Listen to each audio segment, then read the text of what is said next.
and get started with what we're going to do here. So make sure, does everybody see this PowerPoint that says new officials? I see it. All right, good. So we're going to go through a couple things, and then we're going to get to mechanics. I'm going to limit us to probably about 75 minutes so I can get dinner and be ready for the 6 o'clock meeting. And unless you guys have a bazillion questions, I don't see a reason why it'll take much longer than that. And we got Mike Hernandez is in here, another one of our trainers, and he'll be with you guys for all of next Saturday. I'll be there for most of it, working you through the paces of what we're going to learn today. So the first thing, and this is all according to my records for your U.S. lacrosse certification. I need a couple things from guys, and you don't have to give it to me now, but just email me or text me. Kyle Coburn, I need a membership number. And I need that for my records so I can get him so I can view his stuff.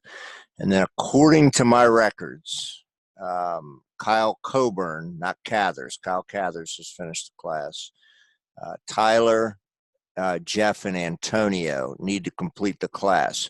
So make sure after you complete everything, you go through and you're able to print a certificate. And that should tell you you completed the course. And then within about 24 hours of you doing that, then it shows up on a database I have. If you think this is wrong, text me, email me, send me a copy of your certificate, and I'll make sure we get it updated right. Greg, this is Antonio. Didn't I send you that certificate? I mean, not certificate. I saw sent you a screenshot of the course completed. For whatever reason, it wouldn't allow me to actually exit out of the 10th frame or whatever. Okay. But it said that I was completed. All right. Well, try to go back. You should be able to go back into it and see if you can. Maybe there's one more step you got to do to finish it. And then if we're still having issues, then I have to contact U.S. Lacrosse and see if they can figure out what's going on. Will do. All right. So, at least on my end, it's not showing. The system is brand new. And like I've told everybody from the beginning of the year, this is the big effort U.S. Lacrosse is making to kind of pull everything together as far as all these certification requirements over the years to make it easier for everybody. So just check. If you haven't finished the course, that's really important. If you think that I have this here in error, just let me know and I'll work with U.S. Lacrosse. And the best way to do that is with the email, because then I can just forward it to them. And then for most of you, a few of you have already done it. The next step in the certification process would be to complete the NFHS test on the U.S. Lacrosse site. And you get to that the same way that you got to the course, except under the officials tab, instead of courses and webinars, there's a tests tab. You click that and you hit the shopping cart to quote unquote purchase the test. Of course, you're a U.S. Lacrosse member, so it's going to be free. And then you get the test and you take it. You have to pass that with 80%. Make sure first time you're taking the NFHS test. Okay. In future years, you can take other tests and get credit for that year's thing. But this year, I want everybody taking the Federation test. It'll kind of be a warm up for taking the one that's required for the DIAA. It's an open book test. It allows you to skip questions and go back.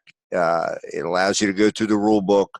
And I've found since we've gone to this kind of format, I probably know the rules much better now because I can go through and read about them as I'm taking the test and know that I have them right, where I probably wouldn't read the rule book as much otherwise. So this really gets you into the rule book. It's a positive thing. All right, everybody got that? So if we can try to get the test taken by next Saturday, that would be great. And if you have any questions, just let me know. Great. So that's different than the test that you do when you do the certification, where they ask you, you go through a series of modules, and then at the end there's a test. Is Right. This is a different test than that? This is just a straight up test. It's different than the course. So like you Okay. took the course where you do a module and then you have to pass a little quiz and then Yeah. you can move to the next module. So this is a rules test. So, yep, it's different. And again, if you can't find it, call me, email me. We'll get you on it. But you have to take the U.S. lacrosse one for your U.S. lacrosse certification, and then down the road there'll be a second one that's for DIAA. It's a little bit different, but again, to be positive, I look at it as more opportunities to be in the rule book and thinking about rules, and that helps me deal with the rules much quicker during action. All right, on-field training. So next Saturday, this is, we've talked about this, it's mandatory. This is where we're actually going to get on the field, and we're going to be officiating live short scrimmages between several teams. We meet at Polytech, and the address is right there. I will also create an event in the Arbiter for you with all this. But that's the address, 823 Walnut Shade down in Woodside. It is a little bit south of Dover. For most of it's a little bit of a hike, but Coach Gilmore has been great with working with us.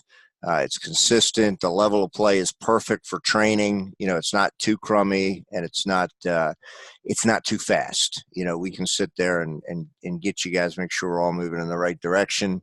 We meet at 8:00. I will actually do a little bit of classroom review because I can only do so much online.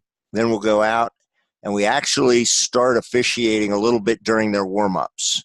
So while they're working on their 6-on-6 offense and man up and man down, we'll throw you guys in there as a lead and a trail just to kind of start to get your eyes set and get your positioning set. And then each team there will play a game. There's some JV, some varsity, and we'll mix you guys all around. You'll start out kind of following us, and then as you get it, we'll follow you. And then by the end of the day, we'll be standing on the sideline, hopefully not laughing too hard at you. That's a joke. No, by the end of the day, you'll be on your own.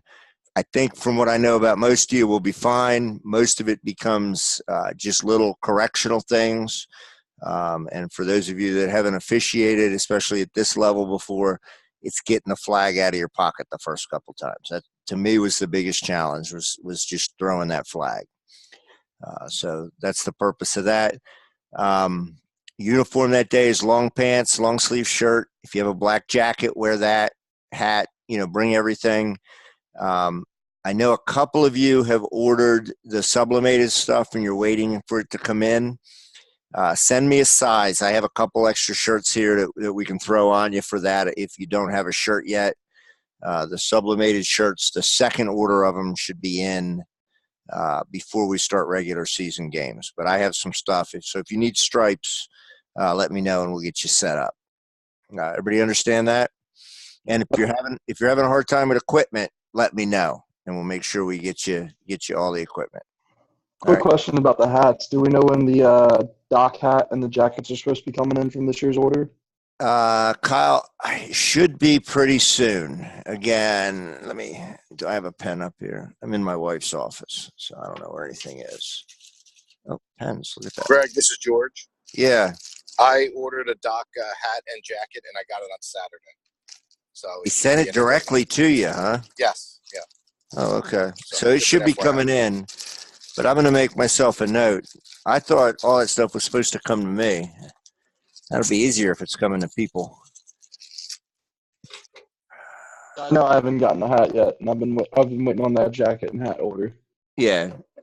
We did the timing of it so that it would come before the season. So I will get with, make myself a note to call Z. Hopefully he won this week. He'll be in a better mood. So our rep for all this is Coach Zwickert at Wilmington. So he's a good guy. So I'll get a hold of him this week, and I'll let everybody know what's going on with that if there's going to be more than a couple more days. All right, and then we talked about the U.S. lacrosse requirements, and I just want to remind everybody, we travel on two different highways here, unfortunately. So as an association, we require U.S. lacrosse certification. The real positive thing about that is that by you guys all being U.S. lacrosse members, you have access to all their training and all that. I'll be sending out in the next couple days a series of webinars that U.S. lacrosse is going to put on that are great. Materials that you have access to and all that. That's why we do the certification. We also hope that it helps us to get more business because all our guys are certified. To do the DIAA games, which are all the high school and middle school games in the spring here in Delaware, they have a couple of requirements. So we've talked about this. One of them is this concussion course. You have to take it every 2 years. It's at nfhslearn.org. You just go on, it's free. Use the same email that you use to register with the DIAA, and everything should fall into place.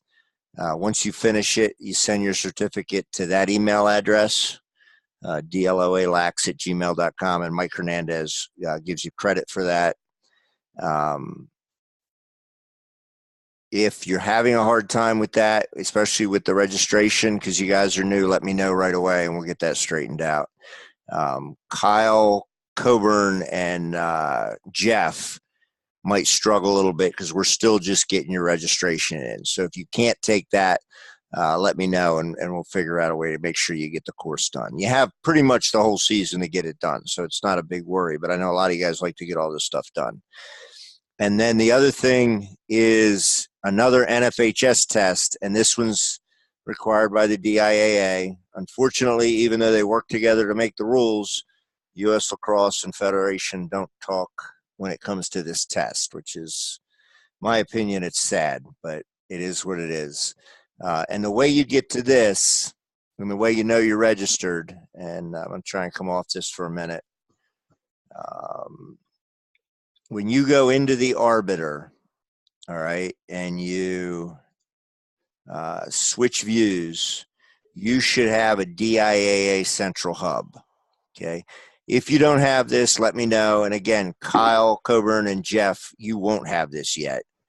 Once you go into the central hub, there's a testing tab up here, okay? When you click on the testing tab, when the test is available, which will be March the 18th, okay, it will show up in this open test area. You click on take the test and you take the test. I think you'll have 2 or 3 attempts to pass it. I think you need a 75. I'll get you the exact levels once it comes open. For you guys, it's more just a matter of taking it. The higher grades are required if you're going to do the state playoffs, which none of you would do in your first year. So that's where this test can be taken. It should be available March 18th. It's another open book test. You have multiple attempts. You can stop taking the test at any point and save it and come back to it.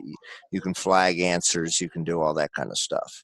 So and that's a different NHS or whatever test than the one you were just talking about earlier. That's exactly different. It's 2 different tests. Yep. Okay. Hopefully, they talk every year. They're going to get it together so that the tests count. For a while, U.S. Lacrosse did count the Federation test for your certification. They stopped doing that a couple of years ago. I don't really understand why, but that's kind of the reality of what we're doing here. So, again, I take the positive and say it's just another opportunity to be in the rule book. All right. Is this where we were at? Is that thunder? Thunder snow. All right.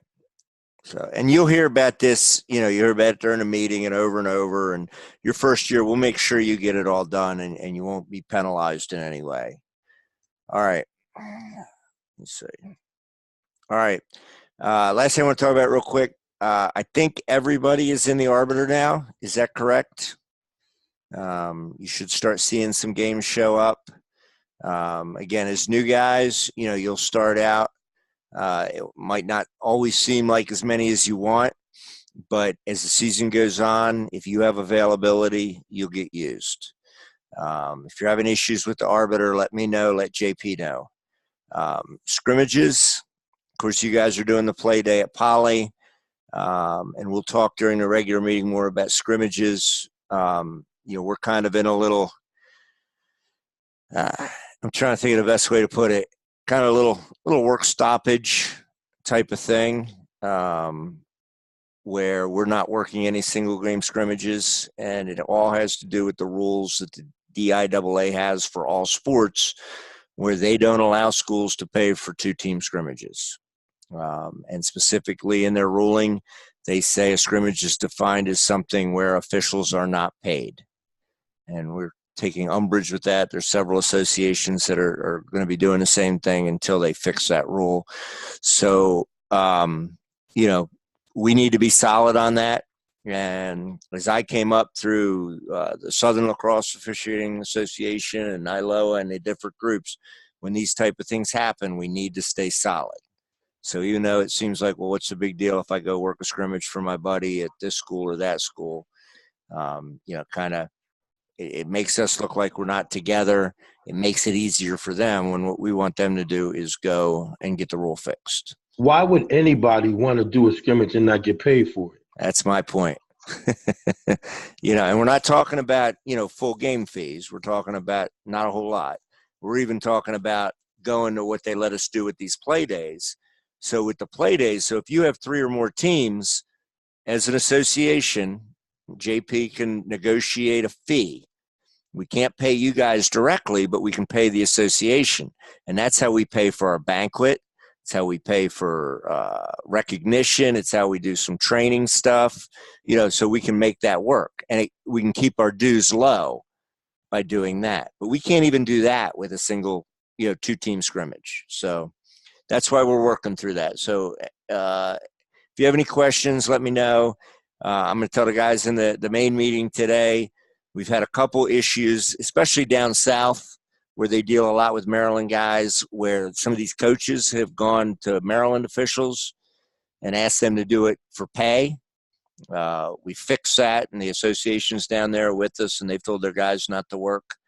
So, we're working on it, and it's not going to hurt the kids. We're not going to miss any regular season games or anything like that. Okay?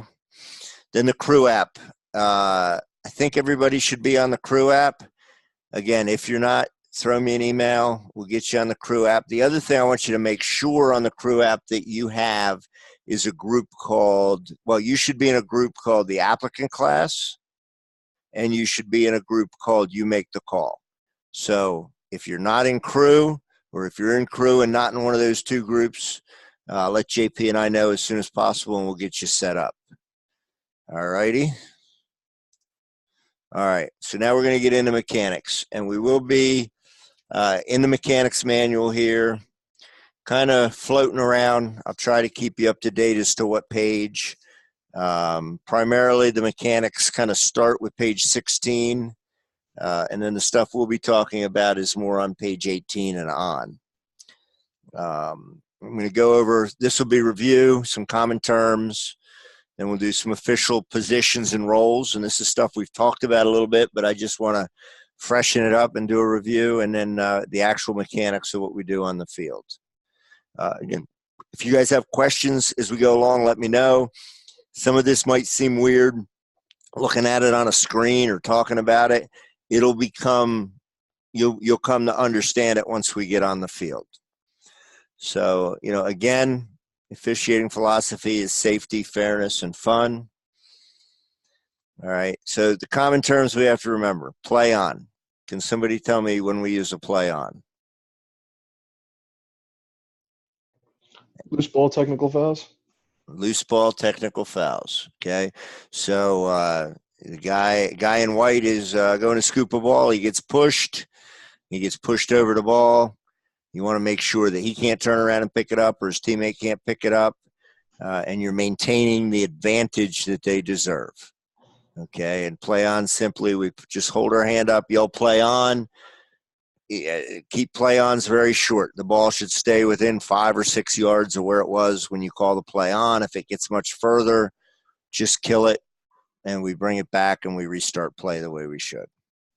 Okay, flag down. Somebody else?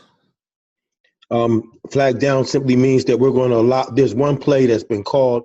One foul that's been called, but we're going to allow play to continue to give the team that hasn't been penalized an opportunity to still play the advantage.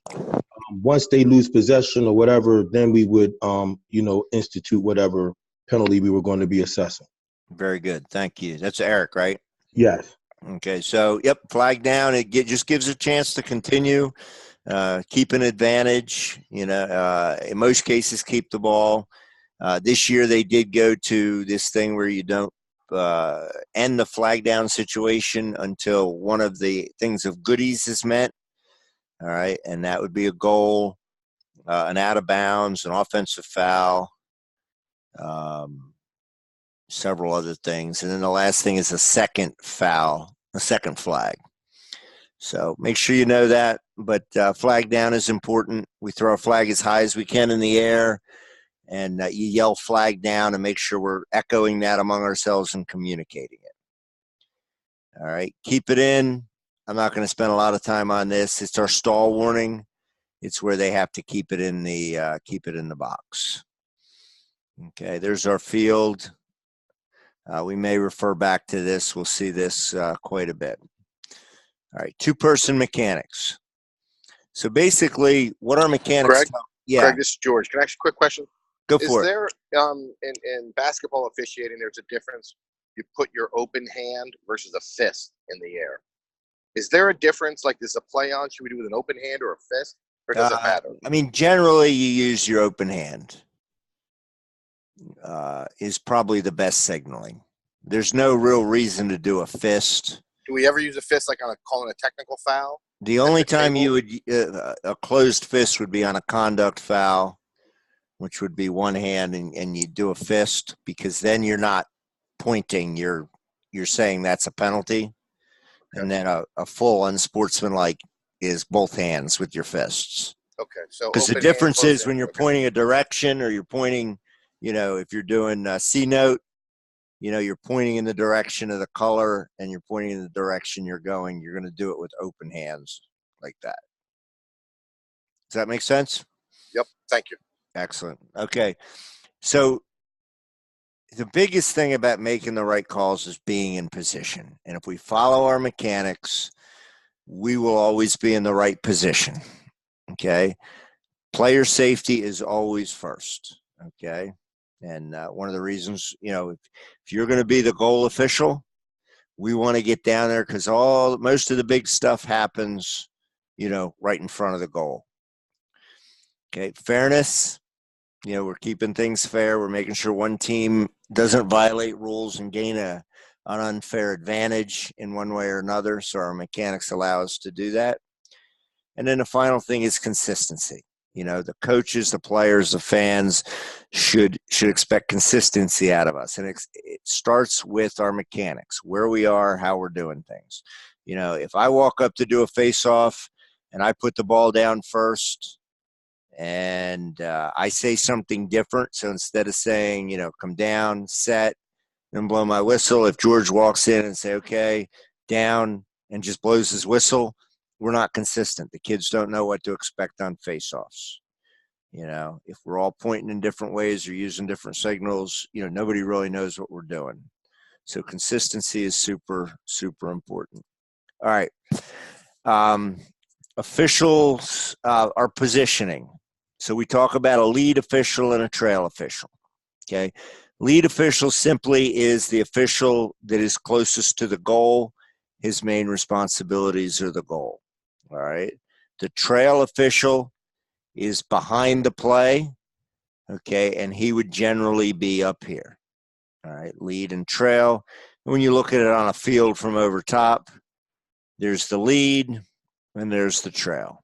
All right. And we'll talk more as we get into officiating. You know, you don't just stay stationary there. You're going to move around depending on where the ball is and where the action is. But you're generally going to be, you know, in this area as the lead and generally in this area as the trail. Okay. When we do face-offs, we talk about a face-off official and a wing official. Okay. So in two-person mechanics, the face-off guy is doing it all by himself. You know, he's getting the guys down, he's getting them set, making sure they're right, blowing a whistle, starting a face-off. He's watching all the violations. Okay. The wing official is over here. All right. And he has the responsibility for both wings. And if you're on the You Make the Call on our crew, we had a situation where we had a kid get blown up on a face-off. When the wing official wasn't paying attention, and it was his job to catch the guy getting blown up. You know, it caused a pretty bad, nothing bad happened, but it could have been a pretty significant safety issue. So as you can see here, he's actually looking at the wing officials or the wing players on this side. He could choose, if he wanted, to look through the face-off to the wing players on this side. So our face-off official is here. Our wing official generally starts here. If I'm the wing official here and I have two players right next to each other here, I might creep in a step or two and I'm going to watch them. You know, I'm watching them to make sure they don't leave the wing area early. I'm making sure they don't hold the guy, cause a disadvantage, make sure they don't knock the guy's stick out of his hand more than 5 yards from the ball, you know, all that kind of nonsense we're looking for. All right. And then you will see as we do our mechanics, they're also set up in the direction that they're going to run. So here we generally are going to do what's called running left. Okay. So running left simply means if I'm facing the center of the field, the goal that I'm covering, that I would be the lead on, would be the goal to my left. So this wing official facing the center of the field, this is to the left. So he's running left. This official is running left. He has this goal. Okay. All right. The trail official. All right. You might meet this guy someday, Stuart Martinez. He might observe you. So we have the idea of on and off officials. And these pictures just kind of show this guy here is the on official. He's got the ball. He's got the main play. Okay. In this case, this guy is an off official. Okay. He's more interested in the shooter. He's going to stay with that guy for a little bit longer and make sure nothing bad happens. All right. So the on official, okay, if it's the lead, all right, the lead official always has the goal and the end line. The trail official, and again, we talk about the shooter, and it should say shooter and passer. Okay. He's watching shooters and passers. He's watching the far goal. So he's still responsible for his goal back here. He's not looking at it, but if play starts moving in this direction, he's got a big responsibility to get back, both to get to his goal and to cover potential over and backs. Okay. This diagonal line kind of draws the difference between where the trail would be the on official and the lead would be the off official. And if the trail became the on official, the lead would take especially this shooter role. Okay. At least until a shot is fired. All right. You guys ever kind of understand that? All right. Somewhat. Somewhat. Again, it's hard to look at here. It's a lot of stuff, and it gets cemented next Saturday when we're on the field. All right. So on and off coverage. So there's our line. Here's our lead. Here's our trail. Here's our midfield. Who do you think is our on official right now? The lead. The lead. Okay. He's got the ball right in front of him. Okay. That midfielder is going to run behind goal. This lead is going to move with him. So not only is he sucking in a little bit, okay, when he started out, he was a step behind this guy, okay, closer to the sideline. Now when he moved, he's going to run kind of with him to the back line, What is So our he started with him in the alley and then followed them into the box. Yep. So he's always going to stay. I like to stay about 3 or 4 yards behind the last guy if I'm the lead. That keeps me safe. It keeps me from getting stuck in the play and all that. But he's going to move with him. So now he's down by the end line. So because he's the lead, he's got responsibility for this end line, and he's got responsibility for whatever happens. And remember, there's a third guy going to be involved in this, maybe a fourth guy, because you're going to have defenders with him too. Okay, they're not showing you the defenders. So we're moving with him.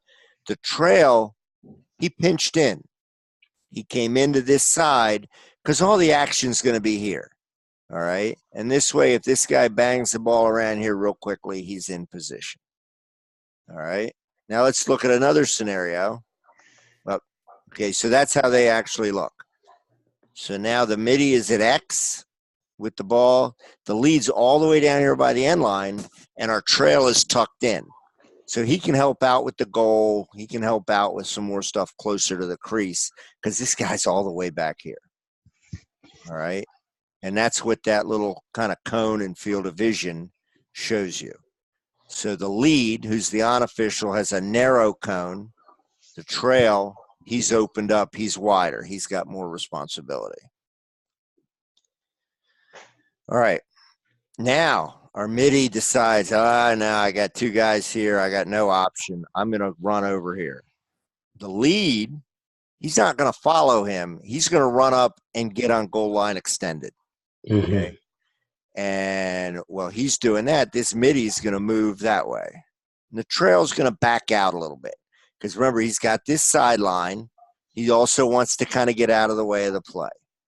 So once everybody moves, now we're in a more natural position. Okay, the lead is the off official, and the trail is the on official. All right. And the ball comes over here. All right. And this will we'll look at a little video. This happens pretty quick. Now, because the ball came here, this guy's got to get out. He's got to get out of the way, and he's got to get closer to his sideline. The trail, since play is now inside the box but up above the goal, he's going to back up a little bit. Okay. This helps him get a wider field of view. It also gets him closer to the midfield line if we have a turnover or something and the ball comes back. All right, so the ball comes out. Everybody moves out. The lead now becomes the on-official, and the trail becomes the off-official. All right, so let's see. I don't know how well you'll see this video, but you're just kind of trying to watch the ball as they move around and watch what the officials do. So the trail is the on-official. He's following the play. The ball becomes loose. All right. And that's the end of the video. All right. So if you watch him, let me pause it for a minute. Okay. He's over here watching here. You look where his body's turned. He's still watching this area here. Okay. He's watching for cutters. He's watching for interference. He's watching for a guy running through the crease. He's got the play. Okay. Can everybody kind of see that? Yes. As it moves through, their eyes kind of cross. Okay. Now the lead in this case would probably pinch in, get closer to the goal. The trail is still going to have the play. All right. So everybody kind of understand how that works. When we get into play, you'll see it more. You have to learn to trust your partner that when play moves into his kind of quadrant defined by that line, that as it moves from you to him, he's going to take the play. And as it moves from him to you, he's going to have your back. He's going to have the shooter. He's going to have all the BS that could go on off the ball. All right. Now we're going to actually talk about what happens when a goal is scored. And this, I believe, yep.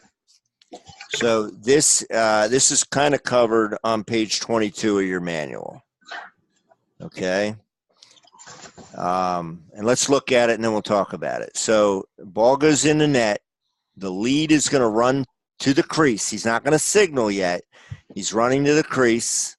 The trail is going to kind of move in and to the middle of the field. All right. Now he's watched the shooter, and as far as he's concerned at this point, you know, the shooter's safe. He doesn't get a late hit. Nothing bad is going to happen. So he runs over. The lead, when he gets in here, he's going to, if it's a good goal, he's going to signal a good goal. Okay? He's going to get the ball. He can either reach into the goal and get it. Usually the goalie will hand it to you. That's a lacrosse courtesy. Occasionally, there's be situations where you might not want that goalie to hand you the ball because he's not really in the best of shape, mentally or emotionally. And it might be better for you to grab the ball.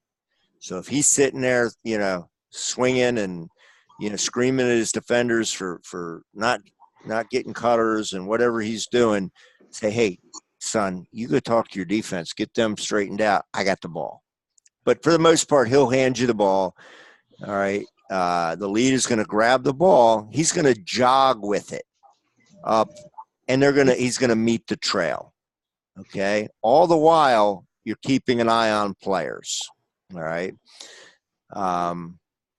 When you're in the goal as the lead and you signal a goal, keep an eye on all the players in front. There's kind of a natural division that happens.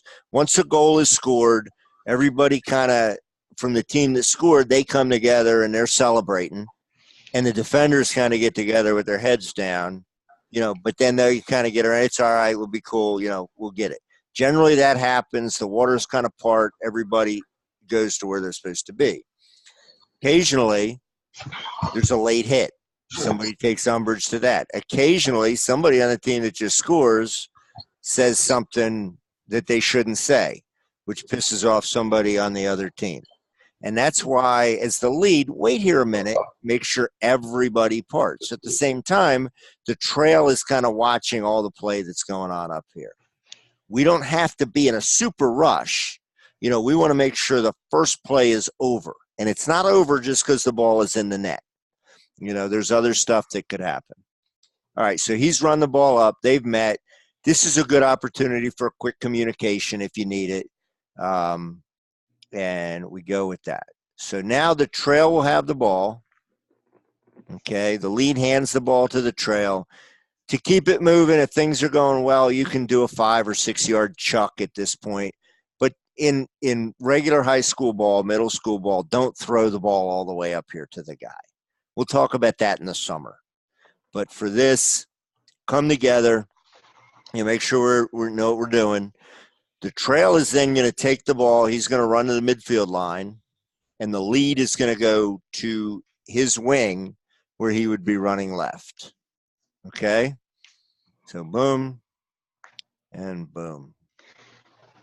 So now the trail has become the F. What is the F?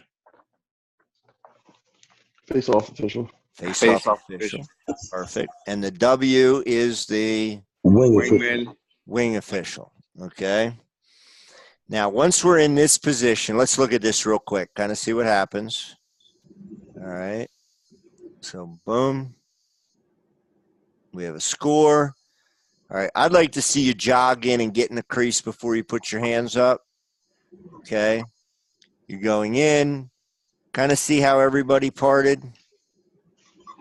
And we're going back. This video isn't my favorite. It's a little too quick. Okay, this is done in a summer league game, and they're moving things. It's probably a running clock. They're going fast. Okay, but we want to get to this position as quickly as we can without creating a problem. All right. So let's see. All right, let me go back 2 slides here. Once we're in this position, Greg, can you go back 2 slides? To this one? No, back to where after the goal was scored. I want to see. Okay, yeah, no, go again. Where the goal was. Okay, so no, before that, where the goal was scored. Yeah, okay, that's what I wanted to see. So he goes. This lead official becomes the wing official. Right. Yep. The trail becomes the face-off official. Okay. Exactly. All right. And all I'm saying from the video is this guy, when he came in, he kind of lays it in and threw his hands up. It looks sharp if you run in If it's a goal, face the center of the field and get your hands up. Mhm. Get the ball, jog, don't walk. Jog up to the trail official, and then he's going to jog up. Okay? Now, if everything is pretty cool, if you want to throw it 5 yards and get a little closer, that's fine. We're doing all this. We should be jogging. Okay? Remember, we're not paid by the hour. So once that goal scores, the clock is stopped. So, you want to move on and get play restarted. All right. Then once we get into this position here, okay, and we have all our players there, the wing is going to control when we restart. Remember, how long do they have to restart play once we're ready? 20 seconds. 20 seconds. So as soon as this wing jogs out there, and the faster he's moving, the quicker he gets there, as soon as the ball gets to the face-off X, the wing official theoretically starts his 20-second timer. Okay? He holds his hand up in the air. Once he knows we have the right number of attackmen and defenders on each end, we have the right number of wing players, he's just going to point to the center of the field. And that's telling the face-off officials we're ready for the face-off. If one team is not ready within those 20 seconds, you could give them a delay a game. Okay? I only do it if they're really, really dawdling and slow. If everybody's on the field and jogging, I'm going to turn my timer off and we're going to start. Okay? I hate to give that penalty, but if a team is really slow, everybody's waiting for the face-off midi, or they got a guy running in and out. They can't figure out who's supposed to be the wing, and it's the second time it's happened. You got to give them the delay a game. And on a delay, you do what? Just give the other team the ball? The other team gets the ball. Right. Okay. That's all you do. The only problem with doing it, so if you do that right away on the first face-off, every time now you got to call that penalty. Right. So kind of preventatively, we're going to keep them moving. Hey, boys, let's go, let's go, let's go. The best way to keep the players moving is if you're in the right position. Hey, we're ready to go. All right? We got that? All right. We don't want to. I have a question, Greg. Go ahead. Are those? I thought you said we run left. So in the picture you have right there, the face-off guy is the wing. It looks like he's going to be the lead and run right. Actually, I think I misstated because I think I used an old slide first. Let me go back real quick. Okay. I can never remember because down in Maryland, they all want to run a different direction. Okay. Do we run right or run left? I think we are running. We are running the right. Wing. Yeah, Well, we're running right because it makes sense when you come up. Right there, the wing is. Yeah. No, we're running right. So good correction, and I'll kind of show you. I'll show you why when we get here. So when we're here, okay, we want the face-off official. All right. So we run right. Okay. To get the GTE, he's got to get the GTE, the face-off official. We're running right. Okay. Correct. Okay. Not left. Gotcha. All right. Okay, So, so if we had this on the other end, notes. this would have been the lead. He Hey, would Greg. give the ball to the trail. Boom. Greg. Yes. Hey, this is Clint. Hey, last year we ran left. Delaware ran left. Pennsylvania ran right. Maryland. You know what I'm saying? Yeah. I just know it was a difference in the summertime when I was officiating in Pennsylvania. They were running right. We in Delaware ran left all the time. When we did the on-field mechanics over at UD this past weekend, we ran left. Yeah. Yeah. Yeah. Okay. Clint? We're going to Clint? I'm thinking for a second. I'm trying to put all this in because I get the same problem as Clint where I go in different directions. I want to make sure I tell you properly. Yeah. You taught us last year in Delaware to left. Yeah. In Delaware. Yep. So by the time we get on the field, I'll have it right for you. Okay. And when we get on the field, we'll see it, and I'll see it a little bit better. Unfortunately, and I should probably have prepared a little better. I'm doing so much with 3-man mechanics now that I don't do a ton of 2-man games. So I have to really think hard. I tell you, I tried to watch some of the college games, and that's the problem. They're playing with 3 officials. So, Right. yeah.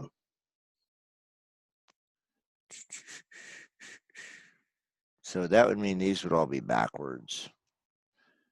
Well, let me show you these just so you kind of get an idea. Generally, you would be running left, but you still end up the same way. So on the face-off, if the ball is going to go away from the face-off official, okay, the wing is going to go to the goal in the direction the ball is going. Does that make sense? You just have the arrows wrong, Greg. If you switch Yeah. the arrow, that's all. If But the arrow for the wing was pointed the other direction and the Right. arrow, well, that's all. You just have the arrows wrong. Yep. So that's what I'm saying. If the ball goes away from the face-off official, okay, so if it goes in this direction, he would actually. Let me see something. But we wouldn't do that. We wouldn't do that. My point is, if you had that face-off official there, he's not going to run that. He's going to run to get to the goal that they're going to be going toward, which is that. In that situation, it would be to his right. Give me 1 second. Let me see if the other PowerPoint has it right. I slipped this one into the last minute without looking at it right.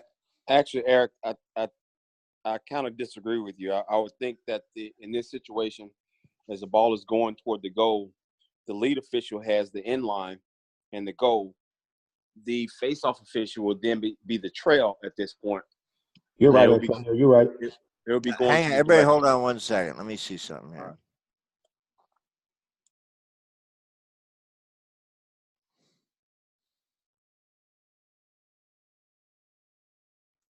Which one do I have here?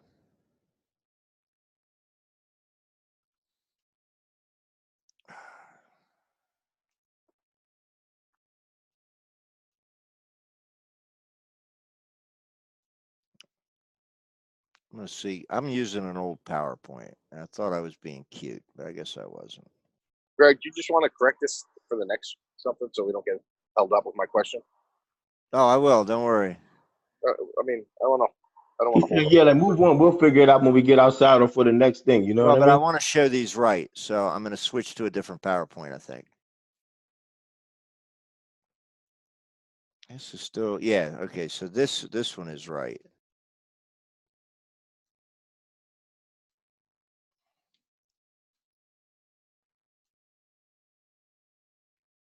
Where's the face-off stuff?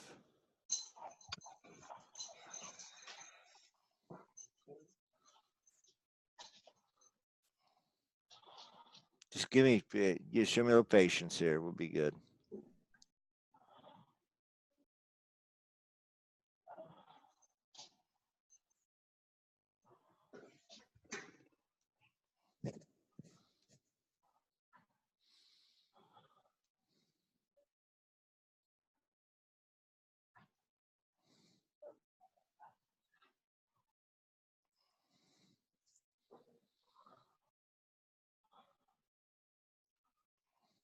All right, this works out better here.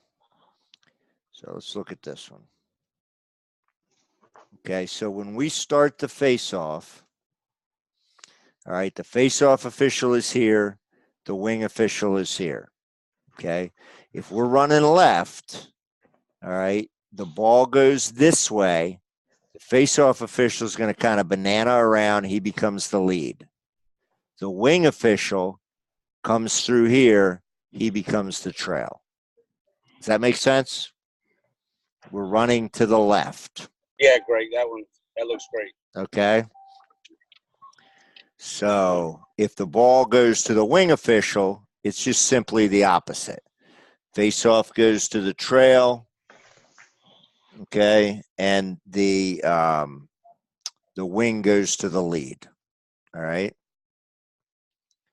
Everybody got that? So So we run left. we run left. Thank you. All right. I will try to remember that.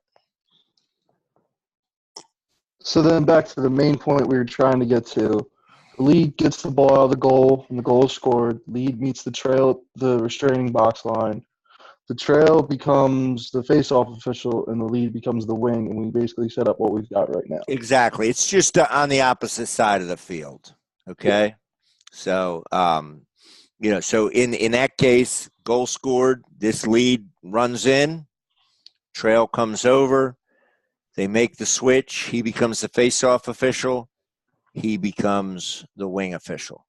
The arrows are kind of just reversed. Okay. The only thing I want to say about both of these, and this is what's really, once we get running right, the risk is, okay, and you'll see this on the field. So if the ball comes this way, all right, I don't want to run straight through here, okay, because I'm going to end up in the middle of the play. All right, so you always want to back out, all right, and then kind of work your way across the corner of the box and in. Okay, even though it's important to get to the goal, it's not safe to run through here when the ball is coming down here. Okay, yeah, sure. If the ball comes over here and they throw it around to X and the straight line's easier to get to your goal, that's great. But otherwise, take the little bit more the rounder route. Everybody got that? And the same on an away. So here it's a little easier because the wing official doesn't have as far to run, and the trail's just going to kind of loop back in and be ready to go. Okay, you want to keep yourself safe, all right, and that's fine. And the other thing you kind of will learn as you do face-offs, especially high school face-offs, one kid is usually pretty dominant, and you start to kind of adjust yourself to that. So if this kid is always winning it out front, I'm going to probably take a couple more steps back before I blow my whistle, so I'm already outside of him, and I don't have to take a long route, or I don't take a chance of having the ball come straight at me. If this kid, if it's always coming to me, I know I gotta get back quicker. You adjust to the face-off guy. All right, everybody understand that? Can I ask another question? You can ask all the questions you want. Thank you. We're running left. We're What running. do we do at the end of the? We're running left. Yep. What do we do at the end of the quarter? Do the two officials switch? Do Yes. they, etc.?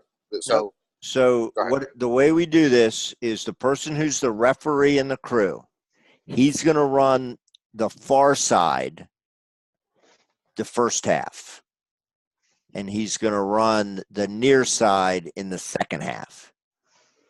Okay.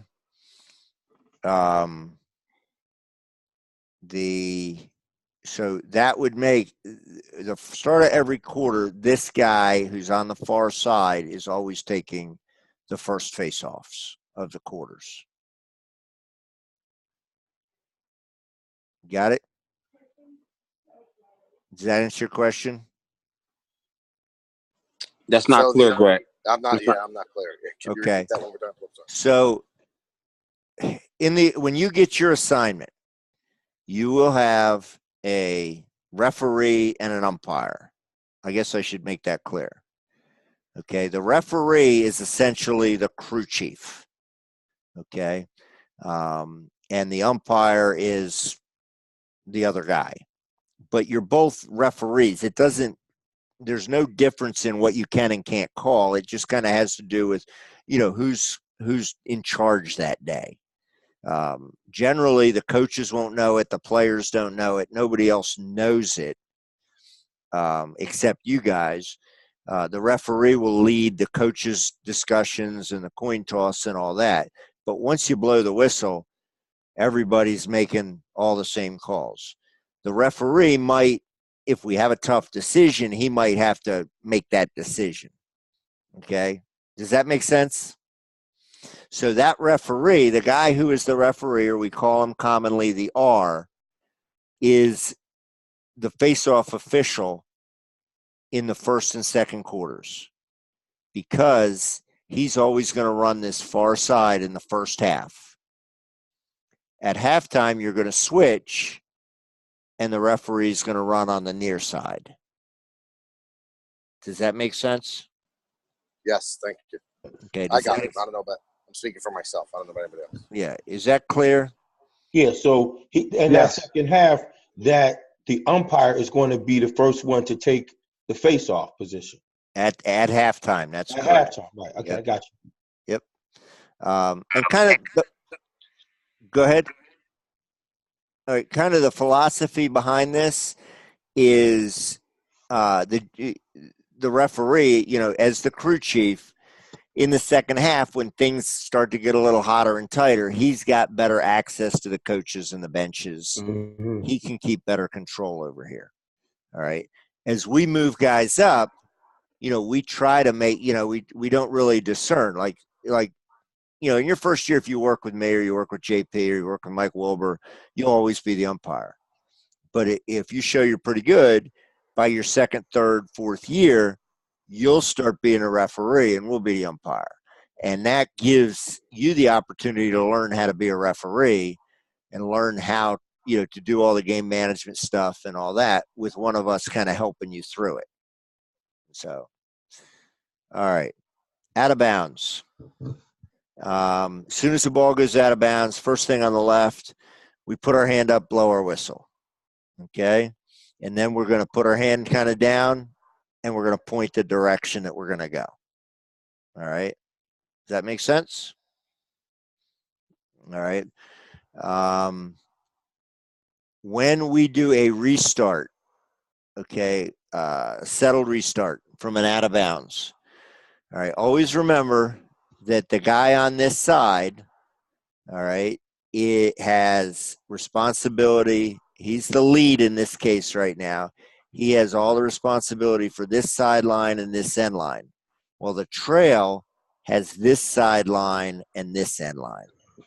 Okay. And when I say responsibility, you're calling balls in or out there. You blow the whistle to call those in or out. Okay. If we get an out of bounds, all right, if you notice now, that lead became the trail and the trail became the lead. Our sideline and end line responsibilities haven't changed. Okay. All right. But he's now the trail. He's the lead. All right. So the ball went out of bounds over here. He was here. He's going to run and get at least 2 lines ahead of the ball. All right. When I say 2 lines, 1, 2, 3. He went 3 lines, and that's fine. Okay. You want to get at least 2 lines ahead of the ball. All right. Once the ball comes in bounds, this guy who's now the lead on this sideline is going to point. And that pointing tells the trail the ball's in bounds, he's ready for play. As soon as the trail sees that, as long as he can confirm he's got 5 yards from any other player, he's going to blow his whistle. Does that make sense? That's a deep restart. So who gets 2 lines about in front of the ball? The The lead. new lead. So Okay.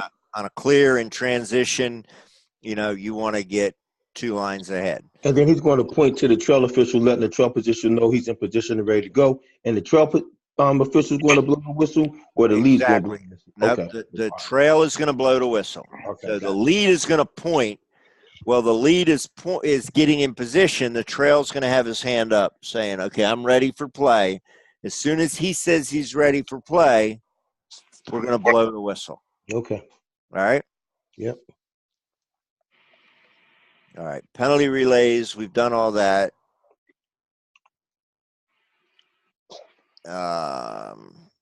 This is just an example of a guy not watching a shooter.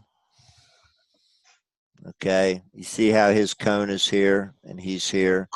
Always remember the brim of the hat gives you away if you're not looking where you should look. All right. One question about that. Yep. So the unofficial has the ball, correct? Yes. Yes. The unofficial has the ball, so the unofficial has the shooter after the shot's released. The official is watching everybody else. Say that one more time. I'm sorry. So unofficial is watching the ball. The player releases the shot. The unofficial is keeping his eyes on the shooter, not the ball, correct? If he's the lead, He's keeping his eye on the goal. Okay. So let's back up so we're on lead and trail. So in this case, you know, a guy is shooting from, let's say here, bad angle shot. Mhm. Technically, he's the on official. He's the off official, but his vision, you know, if there was a triangle, his vision would be pretty wide. He's got to kind of pinch in and probably pinch over. He's still got to watch that shooter and make sure he doesn't get crushed. Once the shot is released, Mhm. all this is meaningless, you know, unless you get something, you know, really bad. But if you get a, you know, anything this guy's watching in front of the goal goes away as soon as there's a shot because the shooter has to be protected. Okay. Does that make sense? Now, if he was to pass the ball, so if the lead is watching this guy and he passes it up here, then the lead stays with the passer. Okay. Does that make sense? Yeah. But you got to be here to watch the goal. All right. Very understood. One thing these PowerPoints don't really show, and I'm going to try to take a minute to talk about them. I'm going to have to make this a little bit smaller. Okay, so it talks about, you know, settled restarts, but many of our restarts aren't going to be settled.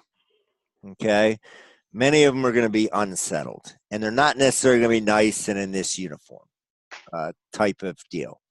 So this is, you know, an out of bounds and a settled restart. But let's say we were in our settled offense and we're in this set, and up here we have a loose ball push. Okay, loose ball push, and the ball's going to go yellow. So it's going to go this way. Okay. He makes the call right here. Okay. Loose ball push, we're going that way. All right. He would then begin to move this way. And again, we want to get two lines. Okay. He's going to come up and get to where that was and blow the whistle. I mean, we can do it a little quicker than that, but that's basically the concept. He's going to come up. He makes sure he has 5 yards. He makes sure his partner gets in, you know, at least to where he's moving in the right direction and in good shape and points his hand. So, for example, if this was me, all right, I would start running. When I got to about here, I probably would put my hand out while I'm still running to tell him I'm ready. I'm in position. Okay? Because we do want to get play started as quick as we can. Everybody got that? But this one is key too. The other problem you have here is when the trail, this guy moving on this side, you have subbing going on. So as soon as you make that call, a better team is going to start sending guys to the box and guys are going to come flying out of the box. So you just got to make sure he gets kind of through this traffic safely. And then you can restart. All right. On the opposite end, you know, let's say we had a loose ball push right in front of him. So let's say the loose ball push happened here. All right. He blows his whistle. You know, he calls the push. Make sure that and the ball's going to go this way. So it's going to go with the offense. He's going to get the ball out here. He's just going to look quick. This guy's probably going to point quick because he's in position, and he's going to blow the whistle. But we just have to make sure if it's an offensive play that the play comes out here. Does that make sense? You see out there, you mean in the alley? Yep. Always start. So the offense on a foul, a loose ball foul in the box, always starts in the alley. If it was the opposite and the foul was on if the defense was getting the ball, you can start anywhere. Okay. My only recommendation is you kind of don't start here. You can start in the crease and you can start around here, but starting here can be a dangerous, dangerous proposition. All right. Shots. Okay. So we had a shot, runs out the shot. He determines it's going to go purple. All right. He doesn't even really need to look back. He might want to take a quick glance back, especially if he heard a boom or a noise. But he's going to kind of watch, make sure this guy brings the ball in pretty close to where it went out of bounds, then blow his whistle, and he's going to come back to position. And that's all you have to do on a restart on a shot. If you have a loose ball foul in this area, okay, we always want to get the ball 5 yards off the line. Okay, so we don't want it anywhere within 5 yards of this box. Why do you think that? Getting jumped on the sub. Getting jumped by a sub. Okay, every player's got to be 5 yards, including these guys in the box. You know, but wily teams will pull a guy here and bring a guy here. You know, so are we good with that? In this, the way this was, let me see, where's my undos? Well, when we go back to this, when this guy becomes the trail, remember the trail is responsible for offsides. So when you become the new trail, you restart, and then you kind of are going to stay with the play, and you are also looking for offsides. All right. Any other questions on that? And then finally, we did penalty relay. I talked earlier when he calls the goal sign. So this is kind of good dead ball officiating, and this is a good picture of it. So he calls the goal. The goalie's turn around, he's getting the ball. Look where his eyes are. Okay? He's looking at all these players. Okay? He's also in good position. You know, his feet are right under his hips. His arms are straight up. It's very clear that he has a good goal. All right? So that's important dead ball officiating. You never know what this guy's going to do. So you kind of want to watch him. He's going to come over and he's going to talk to his goalie, and he's either going to tell him how terrible he is, or his goalie's going to tell him how terrible he is, or they're going to tell each other it'll be okay. So with those mechanics, I think, you know, they'll become a little clearer when we get on the field. All right. All right, let me go back. I want to go back to the other one I had, because there's a couple other things I want to cover.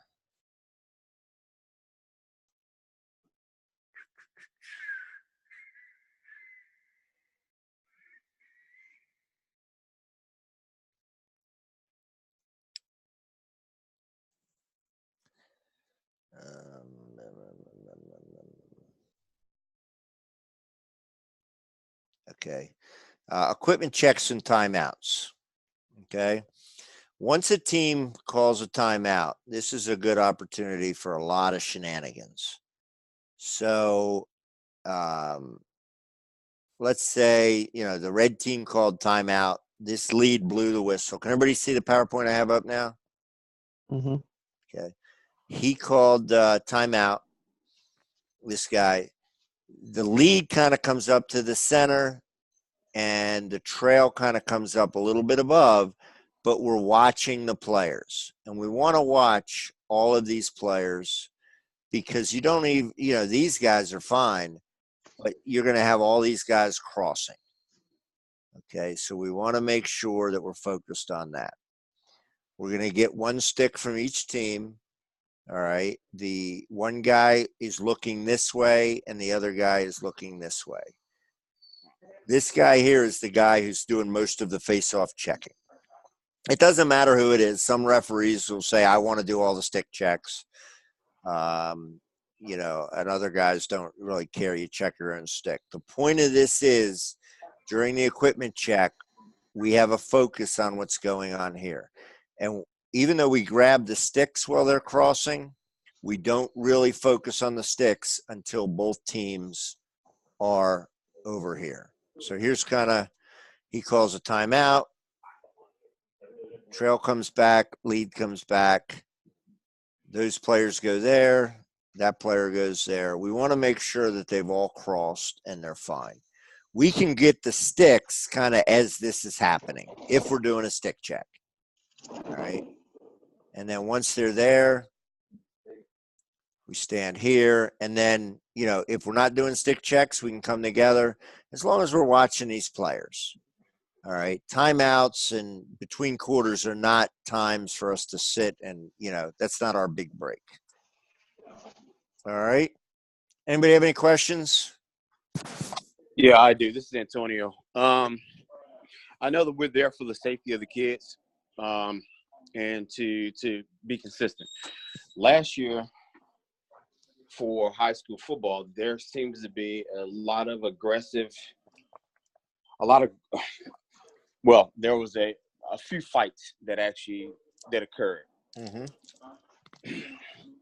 I know we're watching the sticks and we're watching the transition of the players. In the event that we do have a fight, how are we addressing it? What are we doing as officials? What is our responsibility primarily? Okay. Actually, that's good you asked that, Antonio. I skipped this because I'm going to talk about it in the big meeting. Because, we have the same issue in lacrosse. We had one really pretty episode at one of the VOTEC high schools that involved parents. It just became a melee. It was a bad deal. And unfortunately, in football, you generally have, your fans are restrained by the bleachers and the fences and all that. A lot of our games aren't played in stadiums. They're played on a backfield somewhere. And the parents are all lined up with their chairs. And as soon as a fight breaks out, they think they should get involved. So we have a lot, we've had a few. I think fights are preventable if you're constantly listening to what's going on. If you're vigilant, you understand the temperature, you understand the stakes of the game, you understand rivalries, all that, you can work to prevent fights. But they do happen. So what we want to do if we get a fight, so these two guys, this red guy and this blue guy, something happened. They're not happy, and they go at it. All right. What we want is the lead. Basically, he's going to start blowing his whistle. Okay. The guy closest to the fight or the lead is going to start blowing his whistle and kind of get around these guys. And he's also going to throw his flags. Okay. So the lead is going to come in. He's going to circle these guys. We're going to throw some flags. We don't necessarily recommend you get involved and try and pull kids off of each other unless, it's about to start. You've had one punch thrown and you can grab, especially the aggressor, by the shoulder pads and yank him off, and you think you're going to get help. But we recommend you don't get involved. You let the coaches come and take care of it.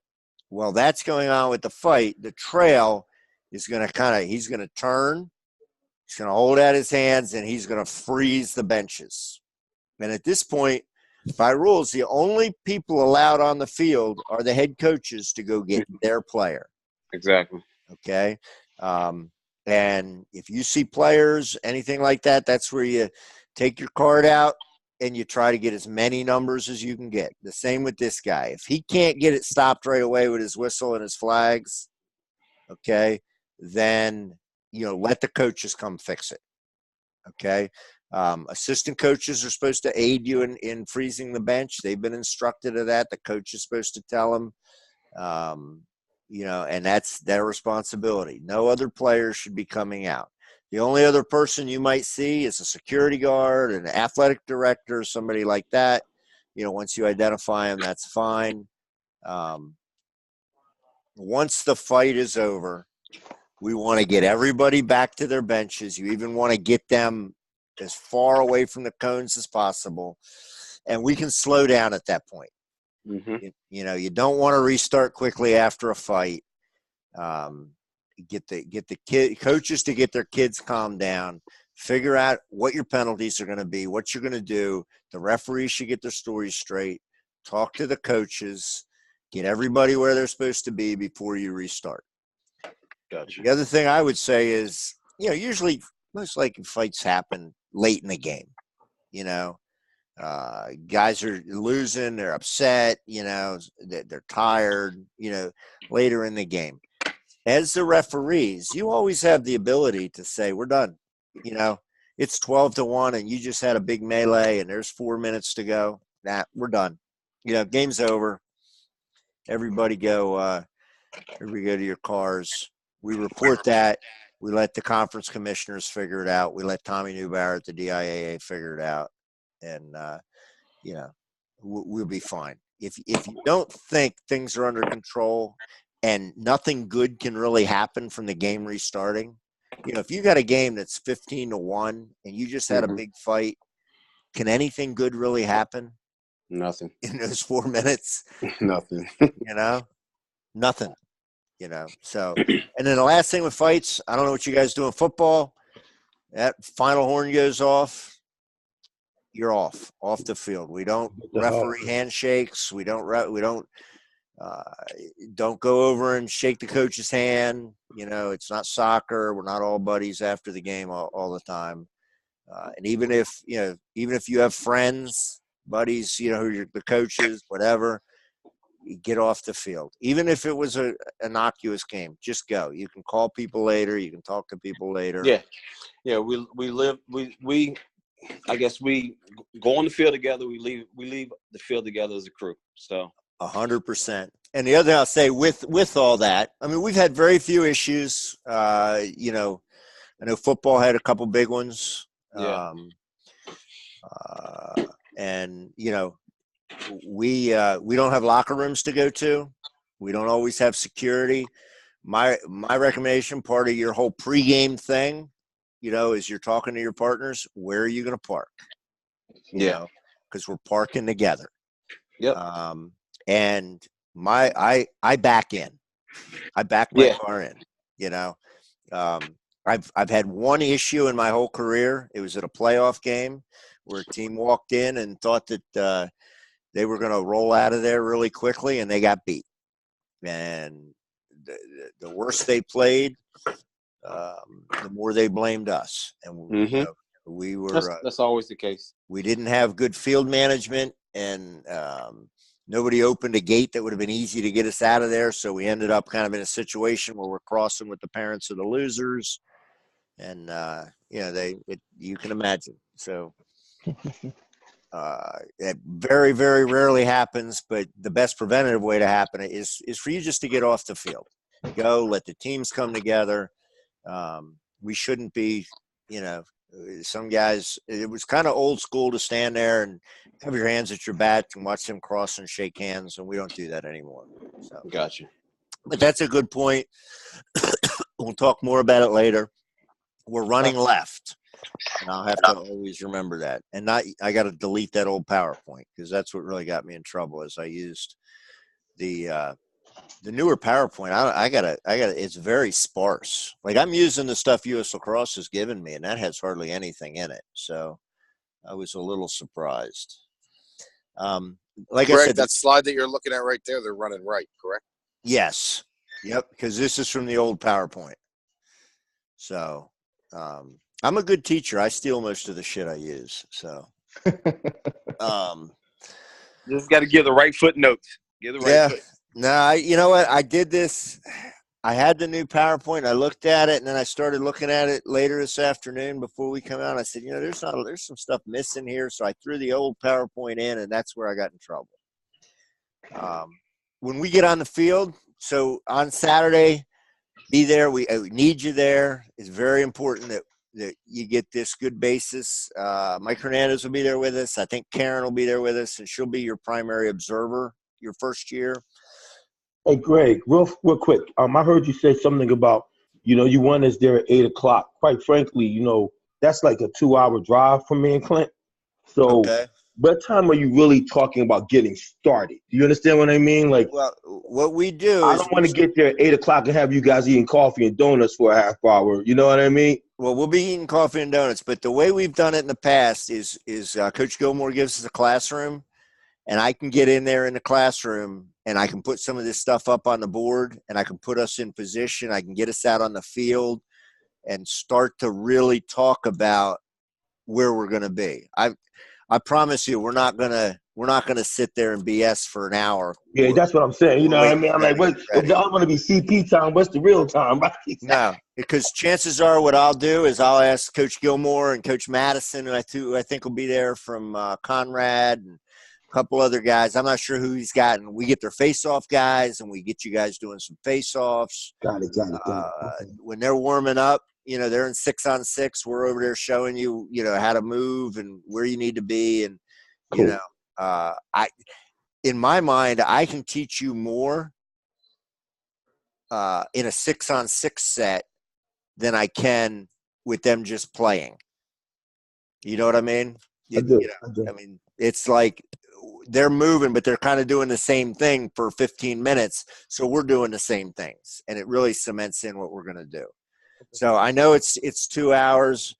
Unfortunately for you, one of the reasons we do it in the Dover area is to be in the middle. So and in the past, we've had an equal number of guys from down south as we have from up north. This year, I think we have maybe one guy from down south. That'll probably change next year, but it's always been a good setup for us with Coach Gilmore and all that. The only issue we have there is it's a grass field. So, Hey, Eric, I got one recommendation for you. You and Clint just get a room at Dover Downs for the night before. that's where I was going. My sister lives in Newcastle, so I might do that. We'll see. So I feel your pain. Now here's the rest of this. I didn't click all this. So, but once we get on field, this stuff will become clear. And really, it's just a matter of getting in position and understanding what your jobs are. And, you guys should be fine. I mean, most of you are, I think, in pretty good shape and fairly athletic. Just be ready to run. If you haven't run much recently and the weather's crappy, hit a treadmill, hit an elliptical if you need to preserve your knees. But you will run. All right. Anything else? Very good. I hope to see you guys in about a half an hour in the main meeting. Got some good stuff going on there. And again, I'm hoping to keep that one a little shorter tonight too. Is it the same login? Everything the same? No, there's a different one that I sent out. Okay. Could you send it out again, or when did you send it out? Today I sent a joke out kind of about the weather. Okay. Did you get that one in your email? I gotta check. I don't know. You should have. I sent it. It was sent at 10:22, so yeah. right around that time frame. Is it George? Yes. Yeah. Look about 10:22 at your email, and it should be there. 10:15, 10:22. It'll come from Arbiter Sports. Oh yes, I got it. Okay. So, yep, I see it. Thank you. Yep. Are we good? All good. All right. So I will see everybody in a little while. Appreciate it. Sorry about the running right confusion and a bad PowerPoint, but I think we got it straight. And maybe we'll never forget that we're running left. All right, guys. See you in a little bit. Yep.